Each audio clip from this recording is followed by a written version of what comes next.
My son, George, has always had the strangest friends.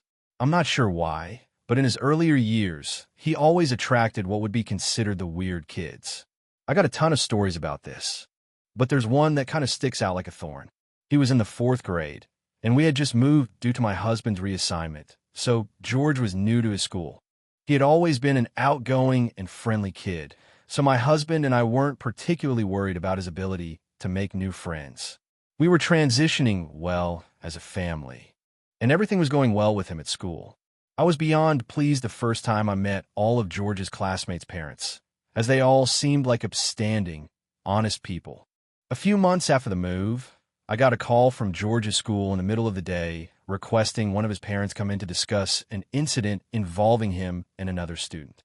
My husband was at work, so I assumed the responsibility and agreed to meet with the principal after picking up my son. I remember feeling a mixture of anger and confusion. Anger, obviously, my son had probably been in a fight, which I need to punish him for should I find out he was the antagonizer. However, the confusion, along with the physical altercations, was quite out of character for George, which heightened my concern. As I was walking him to the principal's office, he refused to answer any of my questions about the situation, which was also very unlike him. Usually, he was extremely talkative and what you'd call an oversharer, so his silence was somewhat unsettling. I assumed he was either feeling shy or frightened, so I didn't dwell on it too much. The principal asked that George sit in the waiting room outside his office, so that's where I left him. After closing the door, the principal directed me to a chair in front of his desk, which is where I sat down. He began asking me questions about George, the kinds of questions you'd expect. How is his behavior at home? Does he listen? Does he respond defiantly? Is he respectful? Things like that. I had only positive things to express. George was an extremely well-behaved and respectful boy. And that's not the mother in me. I was just telling the objective truth. Ultimately, the principal explained the reason for my summons. Apparently, George had gotten into a brief altercation with a classmate after recess, a boy named Sebastian. I asked about the circumstances of the fight, and this is what I was told. They had been the last two students outside, and they were walking up the stairs together. Seemingly out of nowhere, George pulled an eraser out of his pocket and struck Sebastian over the head with it, causing him to fall to the ground and start screaming. I was perplexed. It was totally unlike George to do something like that without being provoked. Plus, I had heard about the Sebastian boy before. George spoke fondly of him, like they were close friends. I asked the principal more questions, but he didn't seem to have the answers and ultimately admitted that no one had seen the incident, but both boys had independently confirmed details of the story. He then said that George wasn't in trouble, as a little fight wasn't too uncommon. He told me that he just wanted to inform me, and that no further action would be taken, which definitely calmed me down. After that, he excused me, so I left. George was still silent about the whole thing as I drove him home, and only opened up to me right before bedtime. Admittedly, I had grown frustrated with him for not talking to me, which was probably why he quit the silent act. He mentioned that Sebastian had deceived him. When I pressed for more details, he explained that they had been engaged in a game of make-believe Street Fighter. As per Sebastian's instruction, George had pulled out an eraser for a KO move of some sort. Out of nowhere, Sebastian fell to the ground and pretended to be really hurt. He then whispered in George's ear that he'd seriously hurt him if George didn't pretend like he'd attacked him. So that's what George did, and all the teachers assumed it had been a real fight. Understandably, I was quite upset. My young son was exploited and wrongfully accused. Instead of going to the school, I decided to handle things myself. That evening, I perused the school's directory and discovered Sebastian's mother's phone number. She introduced herself as Maggie, and I was somewhat surprised by the sweetness and authenticity in her voice over the phone. She told me she had heard about the incident, gotten the real story from Sebastian, and already reprimanded him. I thought it was kind of odd that Sebastian would have told the truth to his mother so soon, but I was happy I didn't have to do any convincing. She then went on to say that Sebastian had always had some minor behavioral problems growing up, and he'd sometimes think and act like another person entirely. I began to feel a sense of unease the more she shared, as it appeared he wasn't entirely in command of certain actions. Maggie suggested that the boys schedule a sleepover to make up for the whole thing and become better friends, which I thought was a great idea. She graciously volunteered to host, and I truly appreciated her kindness. That weekend, I drove over to her house with George, who had returned to his bubbly, talkative self. Maggie invited me in, and the two of us got to know each other over some wine while the boys played in the basement. Like I said before, Maggie seemed like a completely upstanding person, and I really enjoyed her company. I ended up staying for a few hours, and the time flew by. Eventually, I just had to ask about Sebastian's behavior, as it had been bugging me for a while. Her whole demeanor shifted, and she softened her voice slightly. She mentioned that he frequently struggles to make friends and that he has consulted several doctors, all of whom believe it's something he will soon outgrow. She went on to say that he's gotten much better at controlling himself. The fact that he was being more social at school was a good sign. I didn't inquire much more than that. I just want to make sure my son would be safe for the night. Maggie promised me George would be in good hands, and that Sebastian didn't have a history of getting physical or violent, more so just acting strange. That was enough reassurance. For me, this woman was clearly genuine, and it actually felt kind of nice knowing that George would be helping Sebastian learn how to make friends. Eventually, it came time to leave, so I went, heading downstairs to bid farewell to George. The two boys were engaged in laughter and a spirited game of Battleship, clearly enjoying each other's company. I kissed my son goodbye and drove home. The next morning, I went to go pick him up. When I got to the house, he was waiting near the door with all his stuff and a smile on his face. I presumed the evening unfolded smoothly. I greeted Maggie with a good morning and gathered George's belongings. Automobile. As we were driving away, though, he started bawling out of nowhere. I asked him what was wrong in a concerned voice, and what he told me was quite literally jaw-dropping. George said that everything was going well until it came time to go to sleep. The boys had set up their sleeping arrangements in the basement, 2 air mattresses side by side. Everything seemed normal when they went to bed, but at some point in the night, George woke up. He wasn't sure why at first. Then he heard something whispering. It was emanating from the bathroom. The door was slightly open, and there was a strange flickering light inside. Not like a regular bathroom light. As George described it, it seemed more like a candlelight. He listened closer and realized it was Sebastian talking, but he wasn't just talking. He was having a full conversation. George thought maybe he was on the phone or something, but the more he listened, the weirder it got. Sebastian wasn't calling himself Sebastian. He was calling himself Mr. Jim. George felt frozen. It was like Sebastian thought he was someone else, and he wasn't talking to anyone, just a mirror. Then the candle went out. Everything was dark again. George pressed. His eyes closed, feigning slumber. A long time passed, and then he heard the bathroom door creak open. His stomach dropped when he heard whispering again, this time right above him. It continued for some time. George didn't understand the words. It didn't even sound like English. He just lay there, too scared to move. Eventually, Sebastian went back to bed like nothing happened. By morning, he had returned to his usual self. George didn't dare ask him about it. Upon hearing what transpired from George, I was filled with dread. Micah told me this wasn't just a case of childhood imagination. Something was wrong. I didn't know what to do, but I knew I had to tell someone. I reached out to Maggie first. At first, she laughed it off, saying Sebastian has always been a creative kid, but as I pressed her, her voice faltered. Eventually, she admitted that his so-called behavioral problems were more serious than she let on. One psychiatrist had even suggested he was showing signs of multiple personality disorder.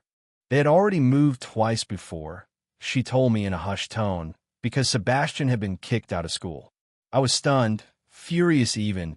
Why the hell hadn't she told me this before? Why would she expose my son to such risk? Then she took an unexpected turn. She begged me not to notify the school. I didn't know what to say. Part of me wanted to respect her wishes, but another part of me knew that something was very wrong. I blurted out, "Okay," and hung up the phone before she could respond. I told myself I'd make my decision by the end of the week, but I never got the chance. That Monday, Sebastian full-on attacked another student at recess. It was serious enough that the school sent out a statement to all the parents, though they kept the details vague. By the end of the day, I discovered that he had been expelled. I tried calling Maggie, but her phone had seemingly been disconnected. The situation was incredibly unsettling. Just days ago, we had spoken, and now, suddenly, she was unreachable. I didn't even know what I wanted to say to her, just that I wanted to say something. There were no other numbers or emails in the school directory, just that one number that was now disconnected. A few days later, the curiosity became too intense to ignore. So I mustered the courage and drove to her house. Upon my arrival, the place was entirely deserted. No moving trucks, no sign of a hurried exit, simply vanished. It didn't make sense. How could they have left so quickly? I tried looking them up, searching for any trace of them online. I discovered nothing. No forwarding address, no mention of them at all. It felt as though they had never been a part of reality. That was quite some time ago, and George didn't seem to be too adversely impacted by it. To be completely candid, or what kind of things that kid Sebastian has been doing since. My upbringing was a little unorthodox. I grew up in a Southern Baptist household, the kind where we didn't believe in ghosts, but were absolutely certain about demons. Let me explain. If something strange happened, it wasn't a spirit or wandering soul. It was something darker, something biblical. I never fully bought into it, but the message was drilled into me from a young age. Rejecting demons meant rejecting Scripture itself. My mother, though, was different. Faith was optional for her. She wasn't atheist or agnostic, just indifferent. She'd say things like, "God and I have understanding," whenever I pressed her about church. While I leaned into religion as a source of structure and stability, she drifted further from it. It was one of the numerous factors that deepened the divide between us. I won't sugarcoat it. My mother struggled with addiction, mental health issues, things she never wanted help for. Some days she was functional, others she was downright insane. I try not to take it personally, but it was hard. Looking back, she definitely had schizophrenia or some kind of adjacent condition. But before you say anything about my family being neglectful of her mental health, it was a different time back then. One afternoon, I had a nightmare so vivid that I still remember every detail to this day. In the dream, I was lying in bed when my mother stormed into my room, screaming in a fit of rage. She seized my wrist and began to shake me with fervor. I woke up in a pool of sweat, my body still rigid with fear, but before I could shake off the dream, it happened again, except this time I wasn't asleep. The door barged open, and there she was, just as she had been in my nightmare. Identical expression, relentless fury, repeated phrases. It was like the dream had been some kind of prophecy. I barely managed to push her off and yell for her to stop, and then it was over. She left as suddenly as she had entered, and when I confronted her the next morning, she had no memory of it. She appeared bewildered, perhaps even slightly wounded by my evident distress. I told myself it was a coincidence, some bizarre overlap between my subconscious and her moods, but part of me wondered if it was something worse. A few weeks later, I heard her screaming from the backyard. It was a strange sound, not a panic scream or even a distressed one. The scream resonated with a heightened sense of enthusiasm. I don't even know if that makes sense, but that's the best way I can describe it. I rushed outside and froze at what I saw. My mother was standing in the yard, grinning, holding a massive 7-foot-long snake in her bare hands. That was terrifying enough on its own. But there's something you don't know, which made it even worse. My mother had a lifelong phobia of snakes. She couldn't even look at them on TV without recoiling, but there she was, gripping one like it was a toy. She said, "Come here," and motioned for me to grab the snake. I paused, shaking my head in disbelief. I literally said, "Mom, what the hell?" But the look in her eye told me she couldn't even understand the words I was saying. She smiled even broader and tilted her head as if attempting to intimidate me. I couldn't deal with it. I turned and ran back inside, slamming the door behind me. My heart raced with intensity. I peeked out the window and saw her still standing there, holding the snake like an offering. Eventually, she let it slither onto the ground and walked back inside as if nothing had happened. Later, when I asked her about it, she shrugged like I was making it up. She told me I must have had a strange dream and refused to entertain me, when I continued to ask about it. What I'm about to share with you is on an entirely different level. That winter, my church held an overnight lock-in. I was relieved to go. Church was my escape, a place where I could be around predictable, normal people. My mother dropped me off completely sober and even kissed my forehead before driving away. At around 4:30 a.m., just as we were settling into sleep, a loud knocking echoed through the chapel. We all sat upright, exchanging glances with one another. The knocking moved, traveling around the building in an impossible way at times. It sounded like it was coming from multiple directions at once. It wasn't wind, it wasn't an animal. It was rhythmic, circling the chapel like someone or something was trying to break in. The pastor, the only one with a key, was asleep in his office and hadn't heard a thing. I ran to wake him, and as soon as he stepped into the chapel, the knocking stopped. He opened the front doors and literally stumbled back in fear.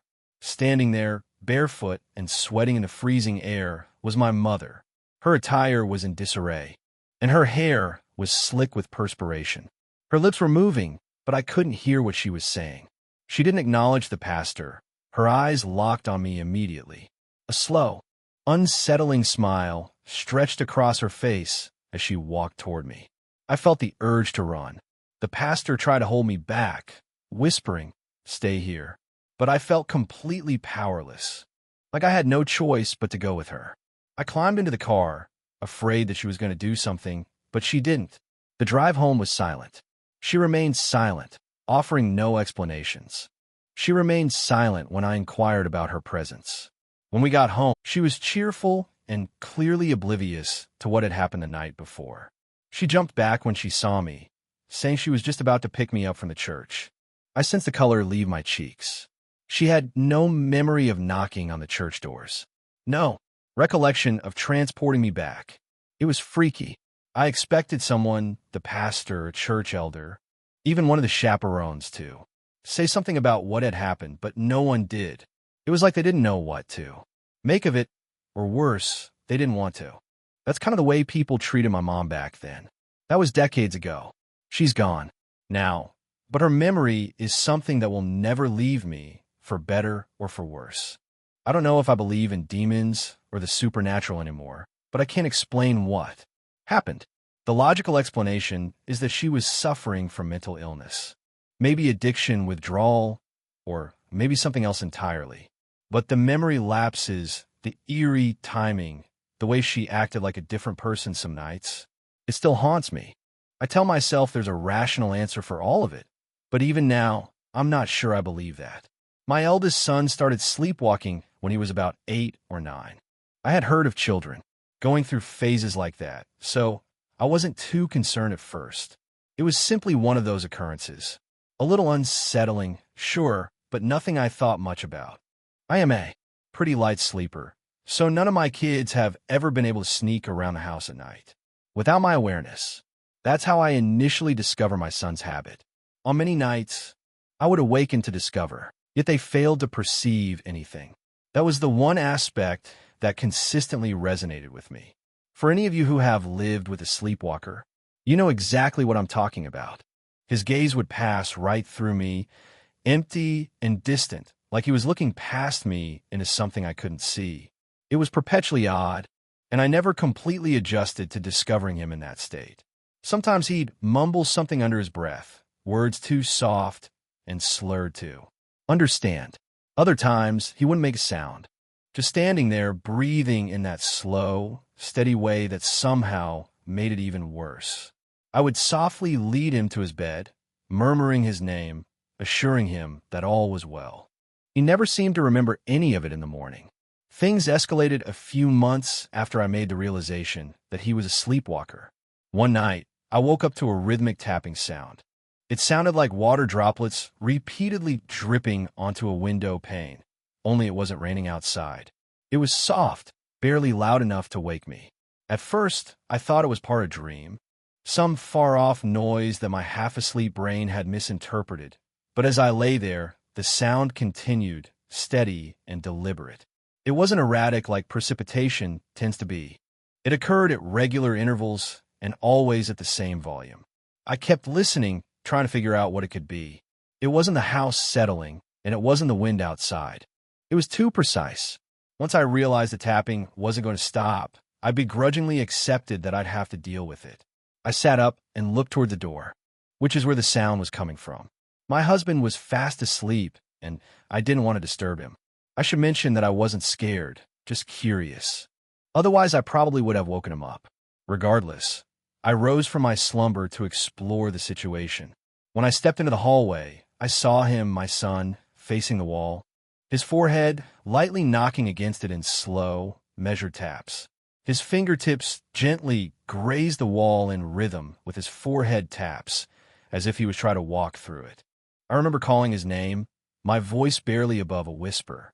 He didn't react, just kept pressing his head forward, knocking it in that eerie rhythmic way, like he was testing something, like he was trying to push through. I stepped closer, but right before I was about to intervene, I hesitated.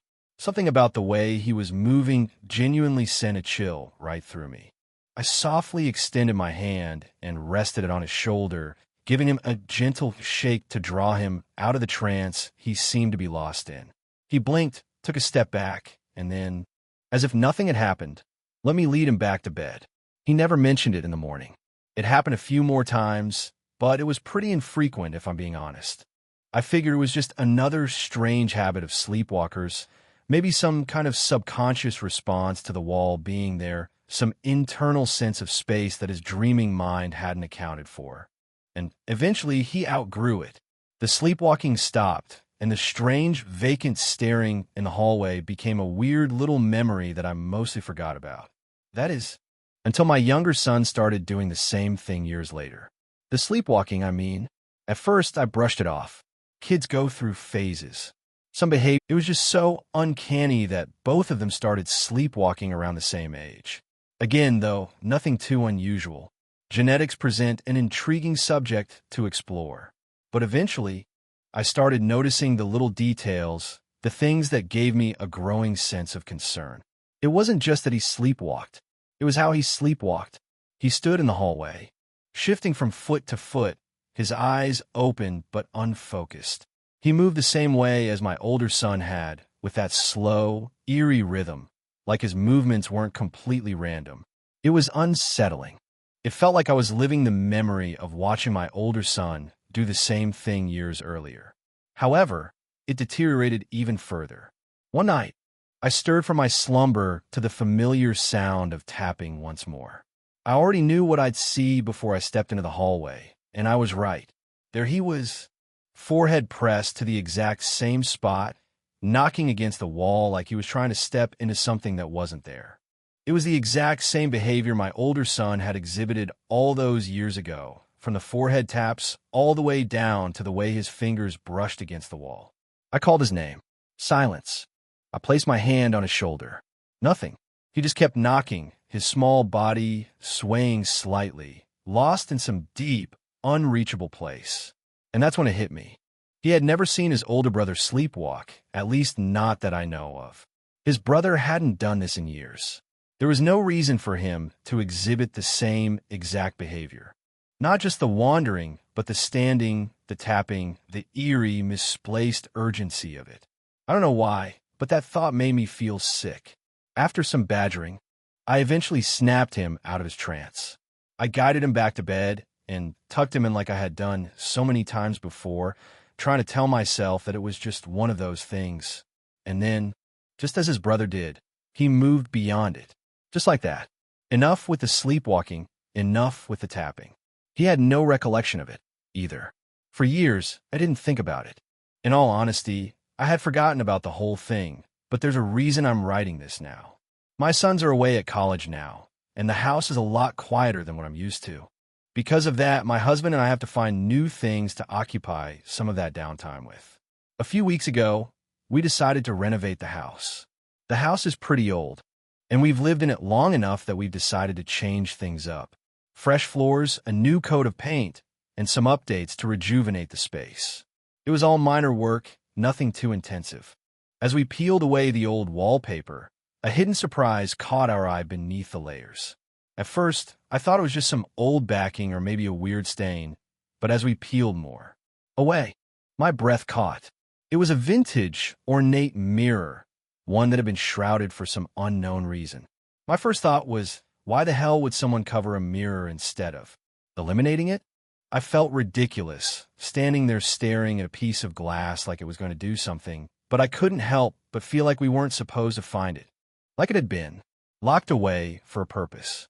And that's when I realized the mirror was positioned in the exact spot on the wall that my sons had been bumping into all those years ago. The memories came flooding back, and I stood there in shock. There was no rational explanation for why they should have been aware of its presence. They couldn't have, and yet somehow they had. Both of them had independently been trying to walk into something that was impossible to see through the wallpaper. Forget about the fact that they were unconscious. I quickly disposed of that mirror, yet I'm still feeling quite unsettled through the entire experience.